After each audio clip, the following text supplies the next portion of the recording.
Hello and welcome. Today I'm just going to be going over a few things that you should be doing prior to connecting to the internet or doing your web surfing or searching for anything on the internet, whether it's social media or sending emails or downloading drivers or any file at all. Whenever you connect to the internet, there are a few principal things that you should live by before venturing out into cyberspace. So very quickly, the things that you should do would be installing an antivirus, install an ad blocker, install more than one web browser, only download from legitimate sources, use a VPN, and when creating passwords, always have a really strong password. Cool, so that's the overview. Let's get straight into it. Now, regarding antiviruses. Windows and different operating systems. Most of them actually come with a decent antivirus. Like I know over the years that Windows and Microsoft have improved their game as far as the antivirus is concerned, but it never hurts to be a bit more safer. I noticed that when I use my own personal favorite as Avast, which is a free antivirus, by the way, it's a bit more pedantic than what Windows is. So it blocks off, anything sooner than what a lot more than what Windows does. It's connected to a bit more, uh, uh, should I say, a registry that's a bit more intense, and it also has a good couple of features like it allows you to turn it off here and there. It allows you to isolate and allow certain features and programs and websites and so forth. And it also has a high detection rate for uh, you know good or malicious looking files and websites that are online. So yeah, and it actually works quite well on top of the Windows Defender. So without generating any problems. Normally, if you have two antiviruses installed, it can create problems. But so far, for the last number of years, I've had Avast with no issues at all. So yeah, always make sure that before you go out into the wild cyberspace, make sure that you've got a good, decent antivirus installed. Personally, I've also used AVG, which is also free, and then there's also Avira available. That, among quite a few others, they do, have a few paid offers, but you can continue the free trials with AVG, Avast, and Avira, um, you know, just as well. There's just a few things that are a little bit annoying to keep updated, but that's every now and again, not every day. The next thing that you should be investing in would be an ad blocker. As you can see in the top right over here, I've got mine on, and this really does save me quite a bit of time, hassle, and frustrations. So, for instance, when you click on different websites, you can have those annoying pop-ups, that come out of nowhere, just by going to almost any website these days, because, they are just like pop-ups waiting to jump out to your screen. And chances are, most of the time, actually, they turn out to be malicious, misleading, um, and really, there's no point in them actually being there. Well, not for you, that is. But yeah, it's always, good to have an ad blocker because this cuts out a lot of annoying stuff. If you're busy out in cyberspace doing stuff, um, just a normal thing. So yeah, please make sure that you install an ad blocker. This could save you from weird infection and so forth. Um, you can simply install the ad blocker by just going to uh, ad blocker, and this will automatically take you to whichever one you need. You can see this automatically opens up the one for Google Chrome. Um, yeah, you do get ones that are for Firefox. I'm currently in Firefox, but yeah, but if there is any issue, feel free to comment down below, and I'll be glad to assist you and point you in the right direction as far as the links for particular ad blockers for specific browsers are concerned. All right.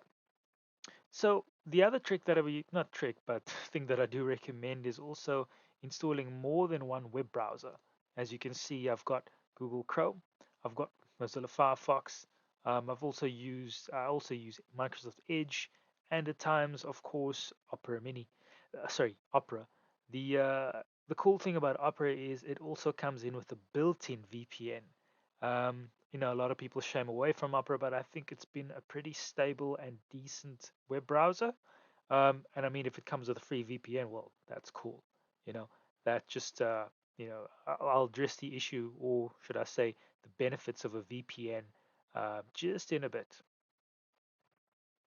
Also, having different web browsers can save you in an event of, well, for instance, if you were to get one to one website and the website doesn't load, it also helps to look in a different web browser just to see, if that automatically loads in a different web browser. That's also cool, you know. It has that feature. Certain web browsers display certain web pages differently, so it also helps it for that reason. And the thing is, if you do see something, some sort of application that is built into the website that doesn't work, you can always switch to a different web browser, see maybe if that works.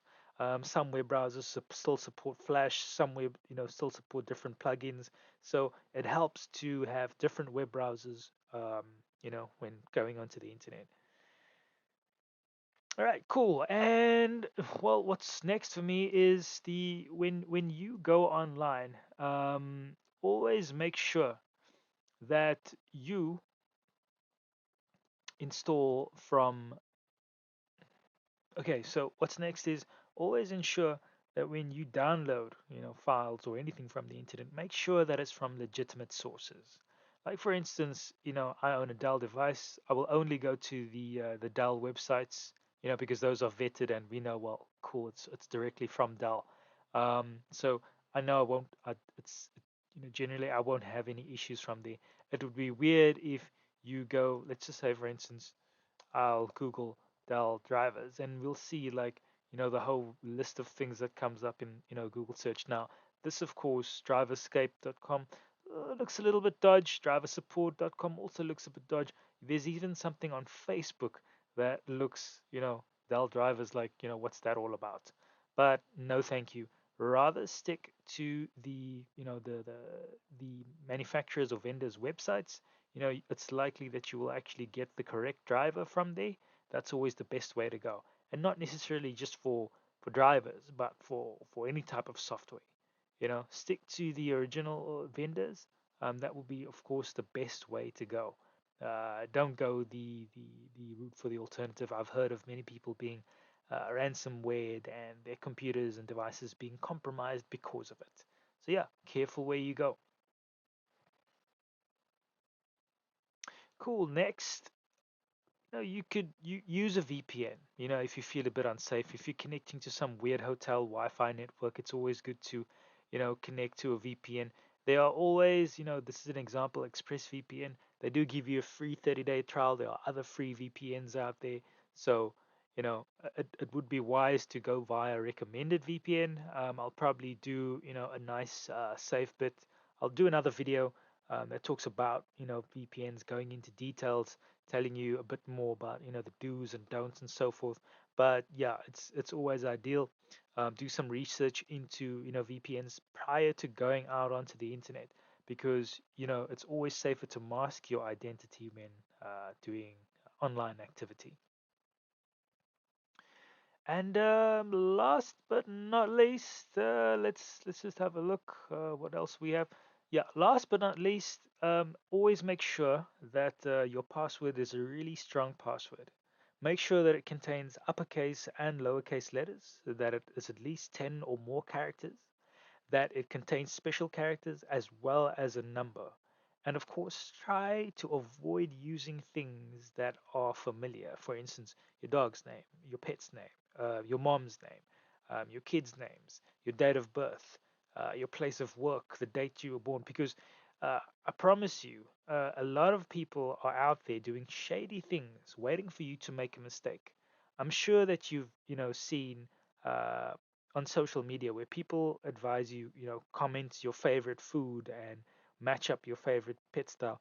Those things are actually tools that hackers use to enumerate, should I say, passwords, or to, you know, uh, they have password generators where they can simply take a few of the things that you like your date of birth, your favorite foods, and so forth.